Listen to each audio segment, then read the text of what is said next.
Jean-François Aquili. Jean-François Aquili, votre invité politique ce matin sur Sud Radio, c'est Clémentine Autain, députée de Seine-Saint-Denis, cofondatrice de l'Après et candidate à l'élection présidentielle. Bonjour Clémentine Autain. Bonjour. Une figure historique de la gauche emportée par l'affaire Epstein, Jack Lang, à vos yeux, a-t-il pris la bonne décision de démissionner de l'Institut du monde arabe ? J'estime qu'il était temps qu'il prenne cette décision. Les premiers mots qu'il a posés donnaient à voir un homme qui ne comprend pas tout à fait ce qui se joue et en quoi le scandale qui éclate est choquant, très choquant, profondément choquant pour les Françaises et les Français. Je lisais parmi tous les flots de ce qu'on découvre jour après jour sur l'affaire Epstein, ces mots qui m'ont marqué. Il dialoguait avec un collaborateur de Nicolas Sarkozy et il comparait les femmes à des crevettes en disant que, comme les crevettes, il faut enlever la tête et garder le corps. Et les manger, évidemment. Et je trouve que cette affaire Epstein, en fait, elle nous dit quelque chose d'assez profond sur ce qu'est le pouvoir dans sa trajectoire historique, c'est-à-dire un lien avec la domination, la possession des femmes. Et je crois que le moment est venu de faire une révolution, en fait, dans le rapport au pouvoir. Avoir du pouvoir, ça ne peut pas, et singulièrement politique, rimer avec la possession des dorures, des voitures et des femmes. L'argent, le sexe, à vos yeux, Clémentine Autain, est-ce qu'il faut rouvrir une enquête Epstein en France ? Bien sûr que la justice doit pouvoir faire son travail, et en France aussi. Je suis très sensible à la proposition de commission d'enquête parlementaire, parce que c'est aussi un temps qui éclaire le débat public et qui permet d'avoir des témoignages qu'on n'a pas forcément dans une enquête judiciaire. Mais cette histoire ne restera pas et ne doit pas rester sans suite, ni judiciaire, ni dans la transformation de notre rapport au pouvoir et dans ce combat contre les violences faites aux femmes et aux jeunes femmes. Ce sont quand même aussi beaucoup des adolescents et des adolescentes, et ça se croise. Comme commission d'enquête parlementaire, la France Insoumise, mais transpartisane, il faut le préciser. Bien sûr. Jack Lang, il reste un homme de gauche à vos yeux, aujourd'hui ? Une figure de la gauche ? Moi, je n'aime pas me poser en estampilleuse, vous voyez ce que je veux dire, c'est pas moi qui décide des mots qu'on pose. C'est un homme qui a été ancré à gauche, qui a mené un certain nombre de combats de gauche. Maintenant, si être de gauche, c'est ne pas bien comprendre ce qu'est MeToo, c'est un problème, et en tout cas, ce n'est pas la gauche moderne. Alors Clémentine Autain, on va venir à votre candidature à la présidentielle et à votre programme sur la vie meilleure. Les élections que j'ai présenté vendredi soir. Les élections municipales approchent, c'est dans 5 semaines. Olivier Faure estime qu'il n'est pas juste que LFI soit classé à l'extrême gauche par le ministère de l'Intérieur. C'est ce qu'on appelle le nuançage en vue de ces municipales. Et vous ? Je suis d'accord. Je pense qu'il ne faut pas classer la France Insoumise à l'extrême gauche. L'extrême gauche, ça existe en France. C'est par exemple Lutte ouvrière, le NPA. C'est une tradition qui est très critique à l'égard des institutions et qui ne concourt pas vraiment pour en fait gagner les élections et passer par le suffrage. Donc je crois que c'est faux. LFI, ce n'est pas la gauche radicale à vos yeux? Parce que c'est pas la même chose. Vous les avez quittés. Mais l'extrême gauche et la gauche radicale, c'est quand même pas forcément la même chose. Vous les avez quittés parce qu'il y avait quand même des pratiques extrêmes qui vous dérangeaient chez LFI. Mais je ne les qualifierais pas d'extrême. J'ai eu des désaccords politiques, notamment sur le rapport à la démocratie et les pratiques internes. J'ai eu un désaccord sur l'affaire Quatennens, j'ai eu un désaccord sur la façon dont les mots ont été posés autour du 7 octobre. Donc j'ai évidemment des désaccords. Oui. Une Rima Hassan qui est hautement protégée par Jean-Luc Mélenchon, qui traite au hasard le sénateur Duplon d'ordure. C'est pas extrême, ça? C'est l'outrance des mots. Mais je ne crois pas qu'on puisse prendre la décision de classer à l'extrême gauche un mouvement politique parce qu'il a des formulations qui sont emportées et parfois outrancières. C'est une question de fond politique, mais surtout il faut replacer ce choix dans un scénario politique qui est voulu par le pouvoir en place, qui au fond de banaliser l'extrême droite et de prendre un nouveau bouc émissaire qui est la France Insoumise pour disqualifier l'ensemble de la gauche, bien sûr. Sébastien Lecornu, notamment. Mais c'est l'évidence, c'est un choix politique, absolument politique, et qui vise à discréditer la gauche. Et méfions-nous, parce que nous sommes dans un temps de très grande banalisation de l'extrême droite. Et pour moi, le fait de renvoyer dos à dos, voire même d'estimer parfois que c'est plus dangereux la France Insoumise que l'extrême droite, pour moi c'est un bouger substantiel et qui est assez dramatique en réalité, à l'heure de la vague néofasciste que nous sommes en train de traverser. Vous n'avez pas signé, puisque vous évoquez cela, cet appel, il y a une soixantaine de personnalités, dont François Hollande, Elisabeth Borne, Raphaël Glucksmann et d'autres, en faveur de la proportionnelle. Vous avez vu ça, hein, c'est publié dans la Tribune dimanche, aux législatives avant 2027, pour faire, justement, c'est ce qui est expliqué dans le texte, une sorte de barrage à l'extrême droite. Je cite la Tribune en question.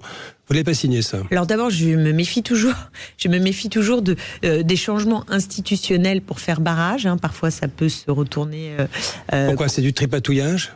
Non, mais je veux dire, soit on veut un système institutionnel qu'on trouve juste sur un plan démocratique, soit on veut utiliser les institutions à des fins politiques. Bon, je préfère qu'on révise notre système institutionnel à l'aune, parce que c'est durable, c'est durable, à l'aune des ambitions aussi démocratiques qui sont les nôtres. Donc la proportionnelle, je suis pour qu'on introduise une dose de proportionnelle, mais pour moi, ça ne doit pas être une réforme sèche, c'est-à-dire que ça doit s'inscrire dans des transformations de notre système démocratique qui, à l'évidence, est aujourd'hui à bout de souffle. La vie meilleure, Clémentine Autain, c'est le thème de votre candidature à la présidentielle, c'est le slogan.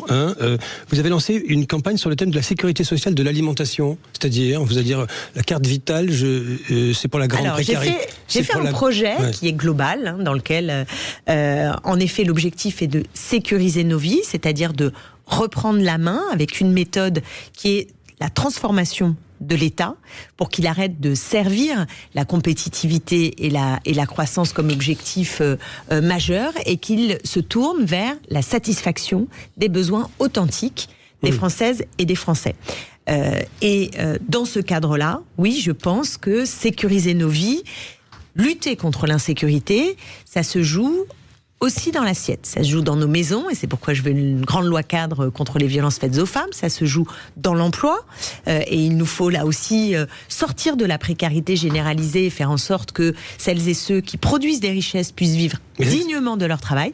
Et sur la question de l'alimentation, je veux faire de la production et de la consommation d'une alimentation saine, accessible et durable, une grande priorité nationale. Mais ce serait quoi, une branche de la... Alors après, on arrive à la sécurité sociale, mais qui est juste l'horizon dans lequel je m'inscris. C'est pas la mesure urgente dans laquelle... C'est la Sécu qui arrive ? Exactement. L'objectif serait d'imaginer, on peut imaginer des conquêtes, vous savez, on est beaucoup dans la régression en ce moment, on pense qu'on ne peut rien faire, que tout est figé, qu'à part la réduction de la dépense publique et la baisse du prétendu coût du travail, alors que le travail est une richesse, on ne peut rien faire. Eh bien moi je dis si, on peut imaginer des grandes conquêtes, on a l'extrême droite qui veut détruire l'État, qui pense que parce que les Français ont le sentiment de payer toujours plus d'impôts pour en avoir toujours moins, eh bien, il faut supprimer la socialisation de tout. Eh bien, moi, je pense l'inverse. Encore plus d'impôts, Clémentine Autain. Oui, mais pour faire quelque chose d'intéressant. Oui, mais pour faire quelque chose d'intéressant, aujourd'hui, il y a des prélèvements, on fait payer aux Français le fait qu'on déverse des dizaines et des dizaines de milliards auprès de multinationales qui contournent l'impôt, qu'on déverse des dizaines et des dizaines de milliards pour qu'il y ait moins de contributions des ultra-riches et des multinationales. Vous l'avez chiffré, cette branche additionnelle de... Je ne suis pas pour la faire en urgence immédiatement. Donc je propose que ce soit notre horizon. Ce qu'on peut chiffrer, par contre, Monsieur Achilli, si vous voulez chiffrer, c'est les coûts cachés aujourd'hui de l'alimentation sur notre santé. 19 milliards que nous payons chaque année. Donc on a une précarité alimentaire, un Français sur 6 qui ne mange pas à sa faim, et on a un Français sur 2 qui dit ne pas choisir son alimentation. Et pendant ce temps-là, vous avez des paysans qui ne peuvent pas vivre de leur travail. Donc oui, je suis pour un État stratège qui soit capable de transformer notre alimentation, notre production alimentaire, et qui soit capable de la sécuriser pour chacune et chacun d'entre nous. Et en bout de course, une fois qu'on aura utiliser des leviers comme la commande publique, comme la réglementation. Je dépose avec mon collègue Benoît Biteau, qui est député et paysan, une proposition de loi de réglementation cette semaine sur le cadmium. Vous savez ce que c'est, Jean-François Achilli, le cadmium ? Vous en mangez comme moi. Oui. C'est dans votre assiette. Le cadmium, c'est un métal lourd qu'il y a dans les pâtes, dans les pommes de terre, dans les céréales, que mangent en particulier les enfants. J'entends. Qui est un cancérigène avéré depuis 1993. On fait quoi ? On attend que ça se passe ? Une bonne alimentation, Clémentine. On attend que ça se passe ? Non, mais j'entends le message. Vous êtes d'accord avec moi ? J'entends le message. Je n'ai pas à vous dire si je suis d'accord ou pas d'accord. Il faut réglementer. Il faut manger bien. Au pays de la gastronomie, je crois que c'est un grand projet fédérateur. Vous écrivez: réduire l'insécurité, ce n'est pas accroître la haine des arabo-musulmans et des étrangers, ni s'en remettre seulement à la police et durcir à l'infini les lois répressives. C'est organiser donc la société pour qu'elle nous protège et prendre le mal à la racine. Vous venez de l'expliquer. Mais il n'y a pas d'insécurité en France, il n'y a pas de hausse des agressions. Là, il n'y a pas cet aspect-là très sécuritaire qui sera au cœur de la campagne qui arrive. Alors sécuritaire, je n'aime pas ce terme. Je propose, et c'est l'axe majeur de mon projet politique, de sécuriser nos vies. Ce que je dis, c'est que le sentiment d'insécurité qui nous pourrit la vie, qui nous empoisonne, Jean-François Achilli, c'est aussi plus qu'un sentiment, c'est une réalité. C'est ce que je suis en train de vous dire. Ce sentiment d'insécurité, il nous empoisonne et ce n'est pas qu'un sentiment. Simplement, il se joue dans tous les domaines de la vie, pas dans un seul sur lequel focalise l'extrême droite, qui nous fait croire que parce qu'on mettrait les étrangers dehors ou parce qu'on s'en prendrait simplement de manière obsessionnelle aux arabo-musulmans, on aurait réglé le problème d'insécurité en France. Que dites-vous Moi, je vous le redis, l'insécurité, elle est dans les maisons, elle est dans les assiettes, elle est dans l'emploi, et elle est bien sûr aussi dans la rue. Éminemment dans la rue. Elle est aussi dans la rue. C'est le narcotrafic, par exemple, qui dans un certain nombre de quartiers en France et en particulier des quartiers populaires, parce qu'ils s'installent, les grands trafiquants, ils s'installent dans les quartiers populaires. Mais alors, comment on fait pour lutter contre ça ? Est-ce qu'on continue avec la voie qui ne fonctionne pas, qui est le tout répressif dans les quartiers, et ne jamais s'attaquer aux têtes qui financent et en fait d'aller tracer celles et ceux, enfin surtout ceux d'ailleurs, qui commandent et alimente ce trafic. Vous évoquez la haine, je vous cite, des arabo-musulmans. Que dites-vous de cette initiative de la Grande Mosquée de Paris ? Elle fait la une du Parisien aujourd'hui en France, d'un guide pour concilier foi et république. Alors tout est passé en revue, le voile, le ramadan, le mariage, le blasphème, l'antisémitisme.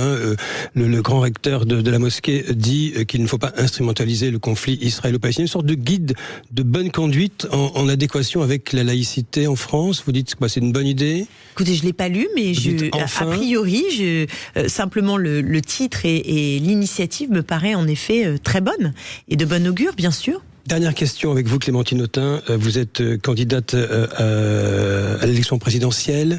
Vous irez à cette primaire unitaire du 11 octobre. J'y suis engagée, Jean-François Achilli, depuis Bagneux en juillet dernier, où Lucie Castet a proposé à l'ensemble des forces du nouveau Front Populaire de venir construire la candidature unique pour 2027. Je vous la fais courte, pas d'insoumis, pas de Glucksmann, pas de communiste, pas de Jérôme Guedj, peut-être pas de socialiste. Vous n'en savez rien, pourquoi pas de socialistes ? Ils vont voter, ils vont se prononcer. Et vous avez vu que nous en sommes à la 3e enquête d'opinion. 3e sondage qui nous dit quoi, Jean-François Achilli ? Qui nous dit que près de 8 électeurs du nouveau Front Populaire sur 10 veulent une candidature unique. Moi, c'est ça qui m'intéresse. Mais vous aurez compris chez les Insoumis, ils sont 77%, y compris chez les socialistes, ils sont 72%. Alors quoi, les partis politiques et les personnalités qui sont dans leur guerre d'ego vont massacrer cette possibilité, guerre d'ego, guerre de pouvoir, volonté de faire renaître les deux gauches irréconciliables, alors que nous avons une extrême droite menaçante qui a la vague planétaire trumpiste qui la porte, qui a le MEDEF à son service et des médias bollorisés.